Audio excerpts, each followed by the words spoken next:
A reading from the beginning of the letter. Comienzo de la carta de San Pablo a Tito. Paul, a slave Pablo, siervo de Dios y apóstol de Jesucristo, para promover la fe de los elegidos de Dios y el conocimiento de la verdad según nuestra religión y la esperanza de la vida eterna. Dios, que no miente, había prometido esa vida desde tiempos inmemorables. Al llegar el momento, la ha manifestado abiertamente con la predicación que se me ha confiado según lo dispuso Dios nuestro Salvador. Querido Tito, verdadero hijo de la fe que compartimos, te deseo la gracia y la paz de Dios Padre y de Cristo Jesús, Salvador nuestro. Mi intención al dejarte en Creta era que pusieras en regla lo que faltaba y establecieses presbíteros en cada ciudad, siguiendo las instrucciones que te di. El candidato que sea un hombre sin tacha, fiel a su única mujer, con hijos creyentes que no sean indóciles, ni acusados de mala conducta, porque el obispo, siendo administrador de Dios, tiene que ser intachable, no arrogante, no colérico, no dado al vino, ni pendenciero, ni tampoco ávido de ganancias poco limpias. Al contrario, ha de ser hospitalario, amigo de lo bueno, de sanos principios, justo, fiel, dueño de sí. Debe mostrar adhesión a la doctrina cierta para ser capaz de predicar una enseñanza sana y debatir a los adversarios.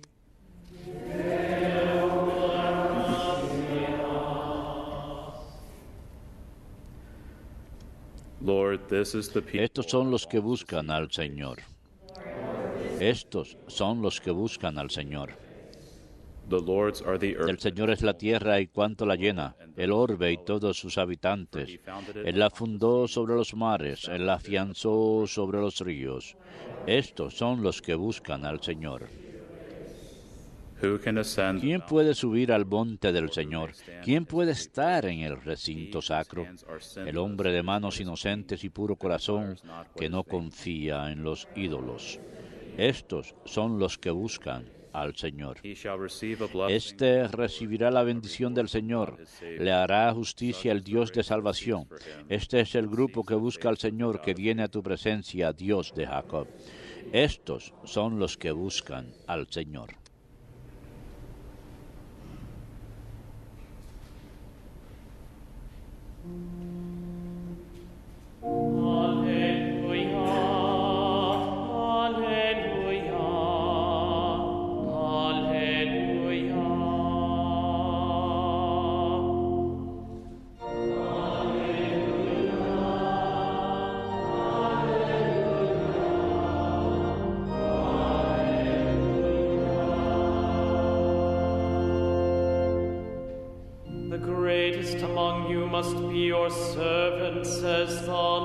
El mayor de ustedes tiene que ser su siervo, dice el Señor.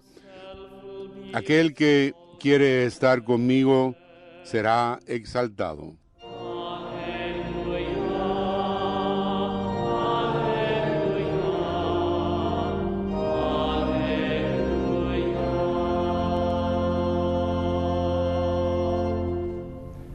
Dominus vobiscum. Lectio Sancti Evangelii secundum Lucam.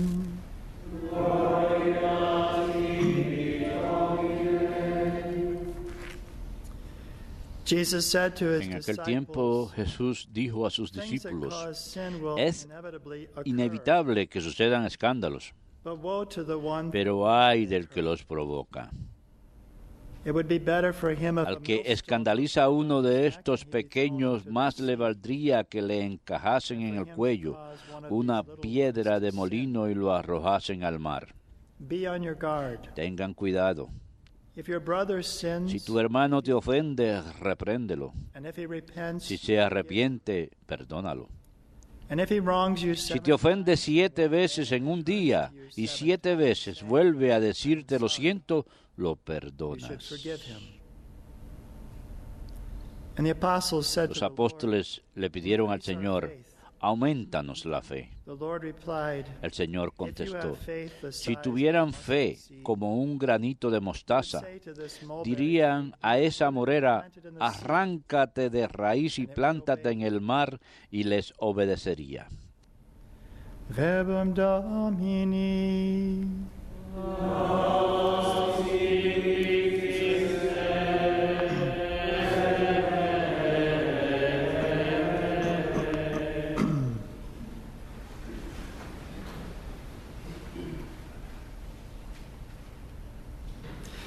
Today we are Hoy celebrating the celebramos la misa National Memorial for Blessed como memorial para el beato Don John Scotus, at the end of una de las grandes mentes.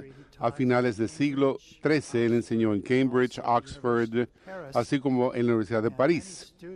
Muchos estudiantes acudían a sus clases porque él tenía este intelecto bravo, esta mente brillante que podía, mejor dicho, resolver cualquier problema teológico que se le presentara.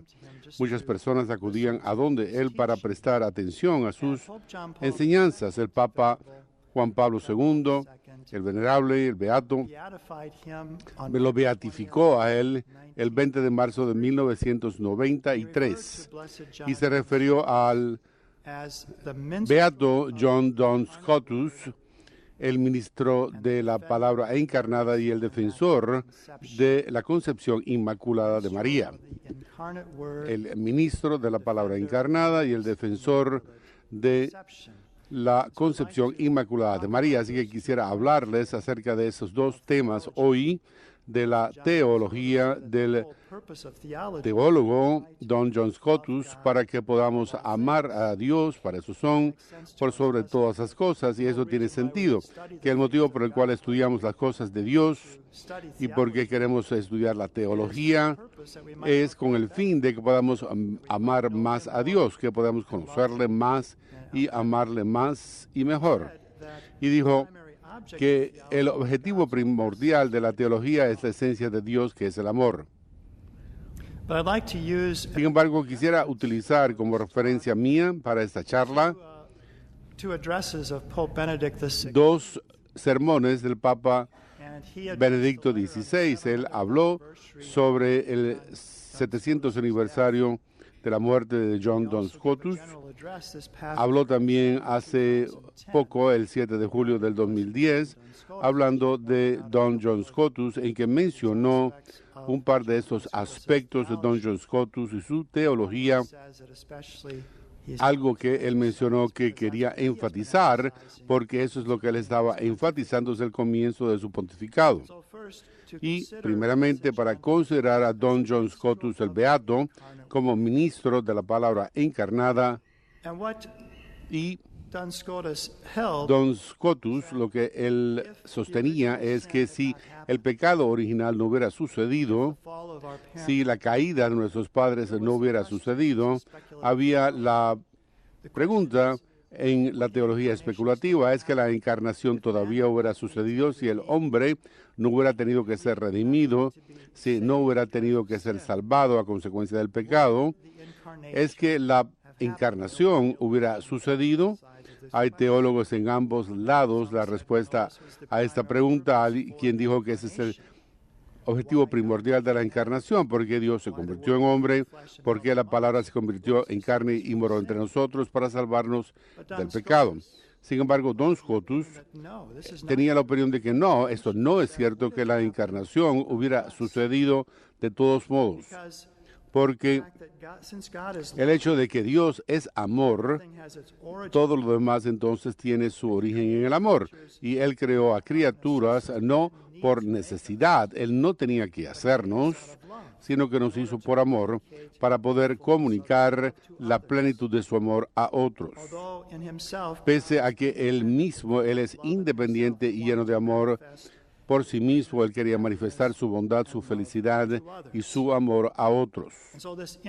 Por lo tanto, esta encarnación que él sostuvo del Hijo de Dios fue planeado desde toda la eternidad por Dios Padre a nivel del amor para poder cumplir toda la creación, es decir, la creación no estaba completa sin Cristo. Que Él es aquel que cumple todo esto, Él es aquel que capacita a toda criatura en Cristo y por mediación de Él para llenarse de gracia y alabanza de Dios en la eternidad. Junto con Cristo, entonces, somos co-alabadores de la Santísima Trinidad, y Scotus mencionó que esto fue el plan desde toda la eternidad y este era su objetivo principal. A consecuencia de la caída del hombre, que Él vino como Redentor y que esta sería la manifestación de la irradiación de su bondad y de su amor, así como el sacramento de su verdadera presencia, que es el sacramento de la unidad y de la comunión. Es algo que siempre se trata del amor, los orígenes a consecuencia del amor de Dios por nosotros y desde toda la eternidad se trata del amor también. Amar a Dios en esa perfecta comunión que tendremos por toda la eternidad.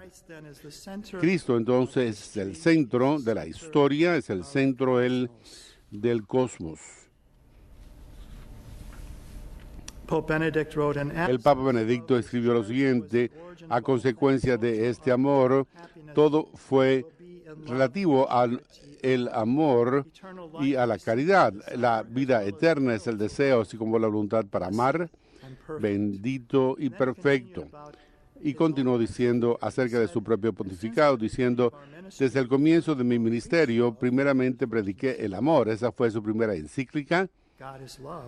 Dios es amor, y a consecuencia de su ministerio se refiere a todo amor sacerdotal como amor. Se habla de la doctrina única de Scotus que mantiene en su lugar especial a esta verdad que consideramos digna de ser investigada y enseñada en nuestra época. Así que le trae júbilo el hecho de ser considerado. Esto es lo que Don John Scotus enfatizaba, es lo que le había estado enfatizando en su propio pontificado y quería verlo con mayor investigación y ser enseñado en nuestra época. Así que el ministerio de la palabra encarnada. Y en segundo lugar, la doctrina que podemos considerar es como defensor de la Inmaculada Concepción de María. En nuestra apertura, ahí nos referimos al campeón de la Inmaculada Concepción de María, y aquí también parecía haber un problema insoluble, que había esta fe de la gente en María y su Inmaculada Concepción, de que ella nació sin pecado, de que era adecuado, que ella sería la que cargaría al Hijo de Dios, que nunca estaría bajo el reino de Satanás, en siquiera la forma más pequeña, que ella no tenía pecado. Sin embargo, teólogos dijeron: bueno, ¿cómo es posible que esto sucediera si la creación de Cristo era para todos? ¿Cómo es que ella podía haber sido redimida supuestamente como un obstáculo insoluble? Y es que John Duns Scotus, lo que él dijo es que él trajo la solución, que más tarde el Papa Pío IX, el Beato, utilizaría en su proclamación del dogma de la Inmaculada Concepción. Algo que entonces 4 años más tarde sería confirmado por el cielo con las apariciones en Lourdes, en Francia. Así que había teólogos que se oponían a esta tesis de la Inmaculada Concepción de María. Sin embargo, él elaboró un argumento utilizado por el Papa Pío IX, y el argumento es que es algo preventivo, de redención preventiva, de acuerdo con la cual la Inmaculada Concepción es la obra maestra de la redención de Cristo, que en un caso, dijo Don Scotus, sería justo el que en un sentido la redención fuera algo perfecto, una obra maestra de su redención, y que María es esa obra maestra de la redención de Cristo, por el mismo poder de su amor y por la mediación obtenida por ella en esa madre que ha sido preservada de todo pecado original. Así que ella es totalmente, María algo redimido por Cristo ya, incluso antes de su concepción.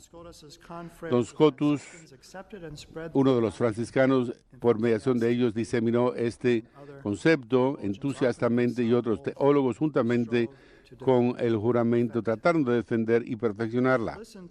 Así que presten atención a Don Scotus y sus palabras.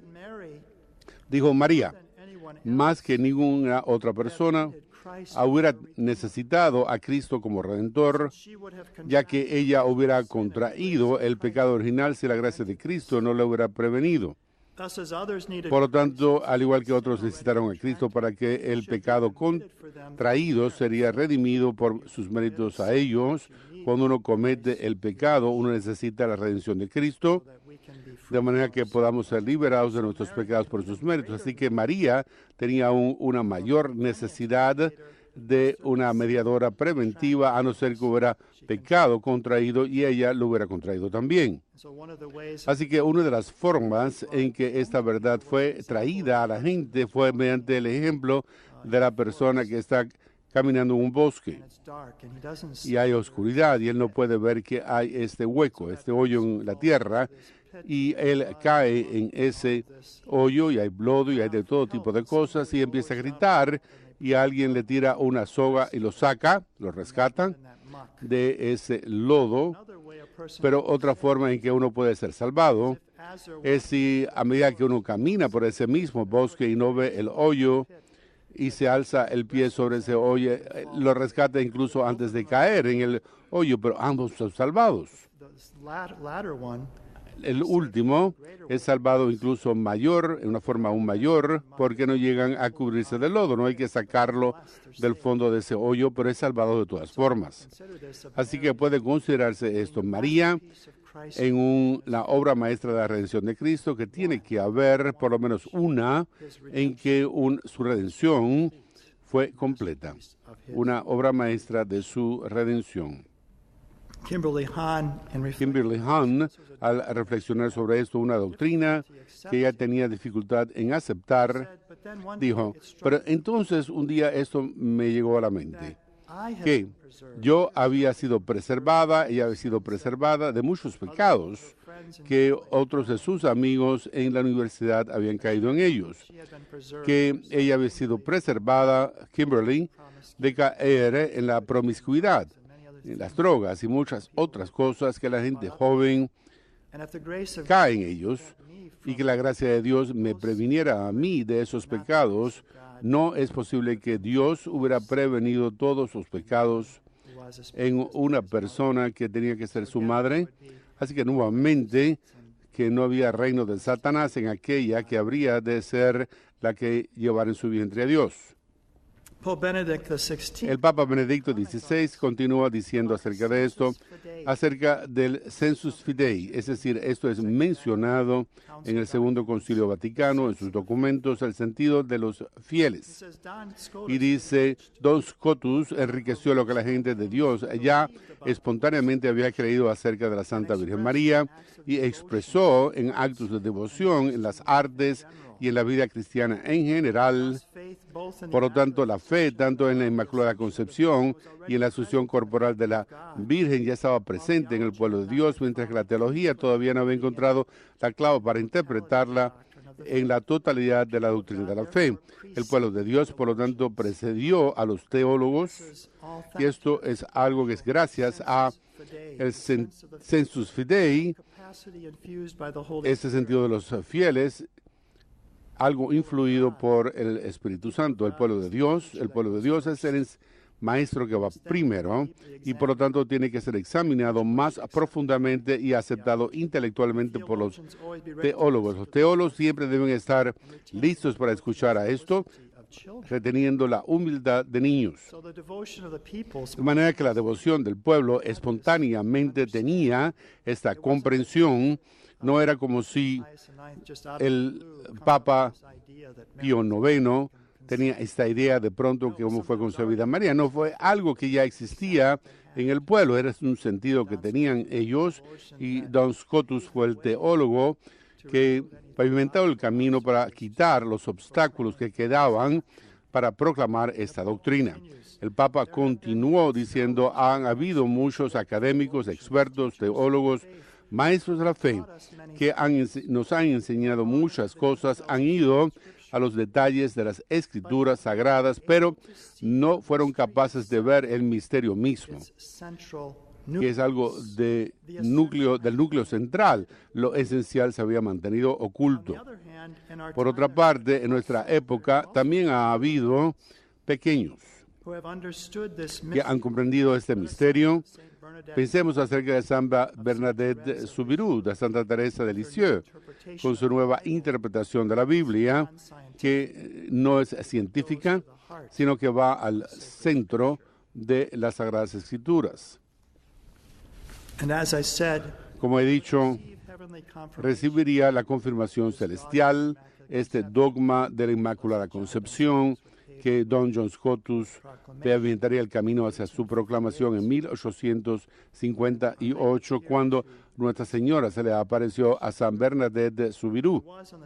Y fue en el 16 de 18 apariciones que Bernadette persistió en hacer 3 veces la pregunta a la señora que era ella. Le preguntó muchas veces antes y la señora sencillamente le sonreía. Pero esta vez ella persistió. El 25 de marzo de 1858, en la fiesta de la Anunciación, en el Evangelio de ese día era, Gabriel anuncia a María, Dios te salve María, llena eres de gracia, lo cual quiere decir que recibió esta gracia de índole única, esta plenitud de gracia. Por lo tanto, fue en este día del 25 de marzo de 1868 en que Bernadette persistió. Y la 4ª vez que preguntó Bernadette, dijo ella que la señora miró al cielo, puso sus manos sobre su pecho y dijo, temblando, yo soy la Inmaculada Concepción. Y cuando Bernadette fue al pastor, al padre Paramoli, y le dijo a él, esto es lo que la señora ha dicho, él sabía que estaba diciéndole la verdad, porque a pesar de que este dogma había sido proclamado 4 años antes, él nunca lo había predicado en esa parroquia. Y por lo tanto no lo había dicho en ese dialecto local que utilizaba ella, diciendo, yo soy la Inmaculada Concepción. Cerca de 7,000 personas han proclamado curas en el Lourdes, este lugar en que la señora reveló quién era ella, la Inmaculada Concepción. Así que damos las gracias a Don John Scotus por enfatizar para nosotros la primacía del amor, que Dios creó todas las cosas por amor, y ahí es de lo que se trata el amor. La teología tiene que ayudarnos a comprender el amor de Dios. ¿Y qué es la teología sino considerar la esencia de Dios, que es el amor, y crecer en ese amor a Dios? Y que María es esa obra maestra del amor de Dios y de su obra de la redención. Decimos María, ella dice, santo es su nombre. Y cuando decimos, bendita eres entre todas las mujeres, ella dice, Él es que es todopoderoso, ha hecho grandes cosas por mí.